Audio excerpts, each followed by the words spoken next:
You know, Komodo is the top predator. Like deer, buffalo, and wild pig, they're all food for the dragon. Even human, even the tourists like you. If you lost control, finish. Game over.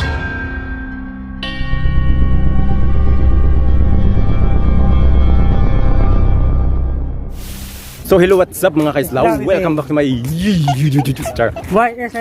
So ngayon mga kaisla, ito yung pier mga kaisla na Komodo Island. Exactly, dito kami ngayon sa Indonesia. Pero dito kami sa isla ng Indonesia mga kaisla na dito lang matatagpuan ang pinakamalaking lizard sa buong mundo mga kaisla.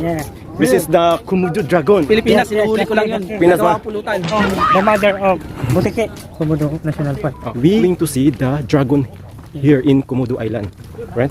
The species live here is named after the Komodo Island, so it's Komodo dragon. Ano no mga kaisla? So bago tayo magpatuloy sa aking for today's video mga kaisla, para mas maintindihan nyo ang lugar na aming pinasok, nandito kami ngayon sa mundo ng mga dragon. Dahil masyado na kami malalakas para sa mundo ng mga tao, wala na kami mapapala dito. Kaya kailangan na namin pumunta sa mundo ng mga dragon. Kaya nilusob namin ang mundo ng Komodo Dragon. Exactly mga kaisla, nandito kami ngayon sa Komodo Island kung saan makikita ang napaka-venomous na mga dragon at napakatalas ng mga ngipin nito. At ginamit ng mga dragon ang kanilang venom para sa mas makadali ang pagpatay ng kanilang inaasam-asam na pagkain.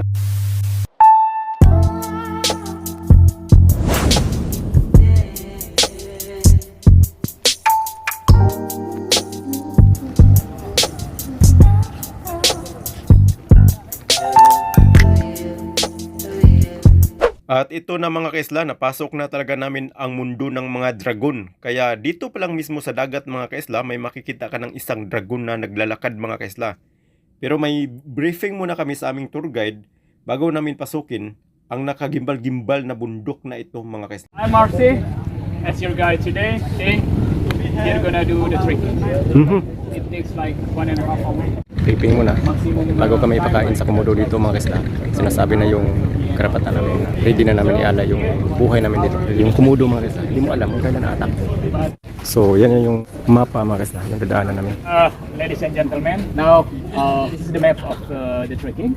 We are here, and then we will walk through the forest, and there will be water hole.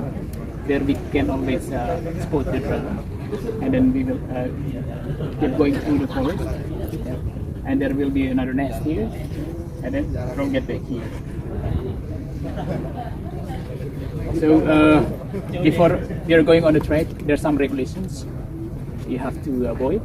So do not separate from the group. Just always stay in a group. Do not smoke. Yeah. Keep your voice down. And if you see the dragon later, do not swing something. You know, it will provoke the Komodo to attack you. Even they are not rely on the sight, but you know, they rely on the smell. Yeah.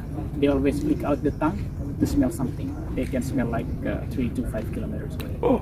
Yeah. So, you ready to go? Yeah. Okay. Let's go. So binigyan muna kami ng tubig mga kaisla bago namin pasukin ang bundok. Siguro ito na yung huling inom namin ng tubig mga kaisla. Pasortihan lang to kung makabalik pa. Have a nice day. You too. Bantu Baktana Marsi. Long truck. Iya, bantu.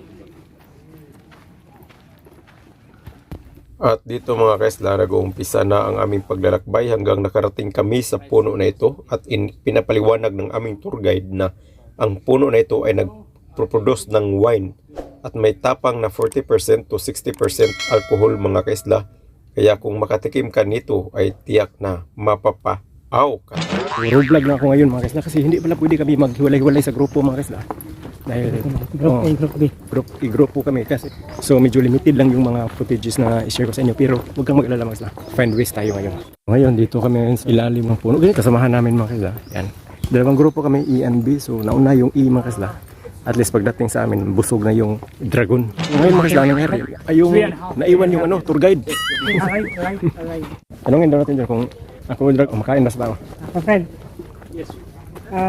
the dragon, Impossible if a human. Could be eaten by humans? Could be. Oh? Yeah. Yes, How it tasty is human. Did you try it? You know, the first incident in 1972, Hmm?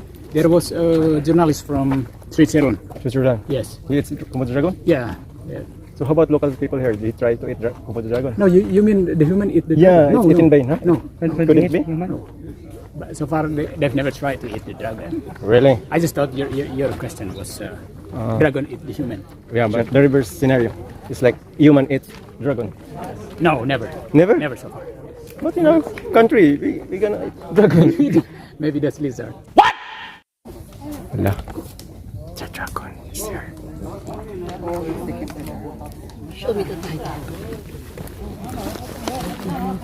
Look at mga kasla.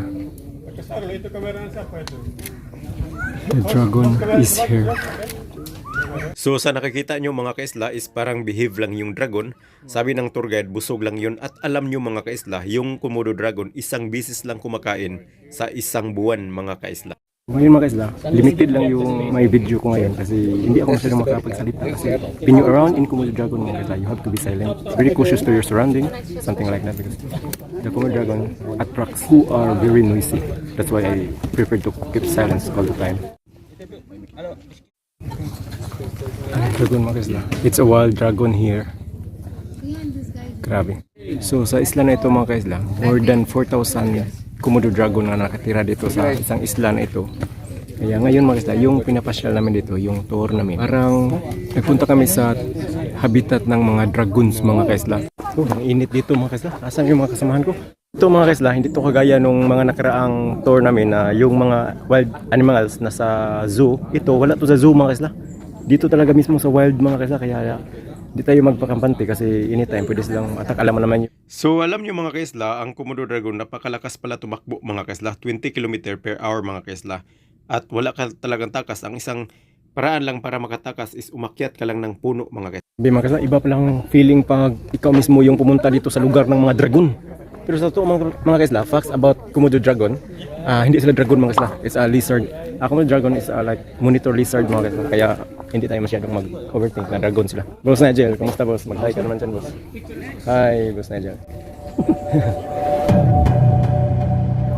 You from here? I'm local. Local. But you never try to eat Komodo dragon? Yeah. You never try? Village population Muslim. Just say hi to my vlog.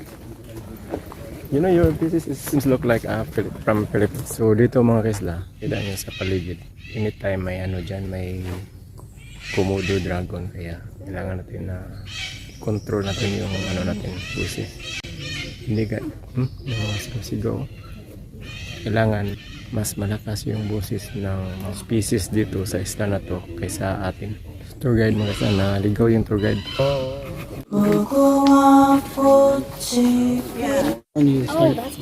That's an orchid. Yes. You can bring the roots. You been tried? I'm so bad at plants. Really? I have one living plant left. I've tried to grow many. Oh, there's some of that. Yeah, also this.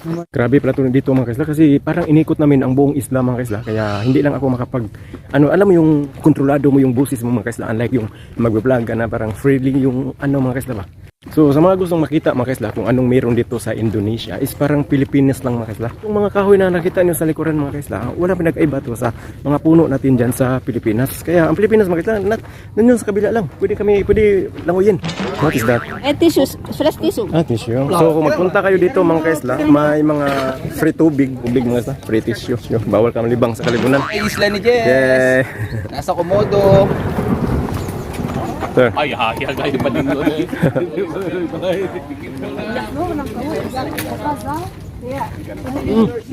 Oh, sure. Sa wakas mga kaisla, naikot na namin ang isla ng Indonesia mga kaisla. So dito mga kaisla, dito ako is one of the seven wonders of the world mga kaisla. So dito na namin tapusin yung video mga kaisla. Yun lang yung maipakita namin sa inyo. Napaka-amazing mga kaisla. Ang forest nila is parang alam mo yung hindi ka na nabaguhan sa forest nila kasi alam mo naman yung saan tayo galing tayo sa bundok. Parang pinalaki lang yung bayawak sa atin. Parang dragon nakita ko sa TV ganun kalaki pero totoo din pala mga kaisla. Ang napakalaki parang bayawak lang na malaki. So yun lang mga kaisla. Mga nakita kayo na may nakikita ako dito mga kaisla. Hindi nyo makikita. Grabe yung mga invisible species mga kaisla. Mga hangin dito. Parang I'll see you to my next vlog. Bye Isla ni Jess. Next port is still Indonesia mga kaisla. ikutin pala namin tong Indonesia mga kaisla. So next port is Bali mga kaisla. Overnight kami, so subukan natin puntahan yung Pink Beach nila mga kaisla. May Pink Beach doon to. Anong masabi mo experience nito? Amazing. Isang pangarap na sa Google ko lang nakikita. Ngayon, personal na no?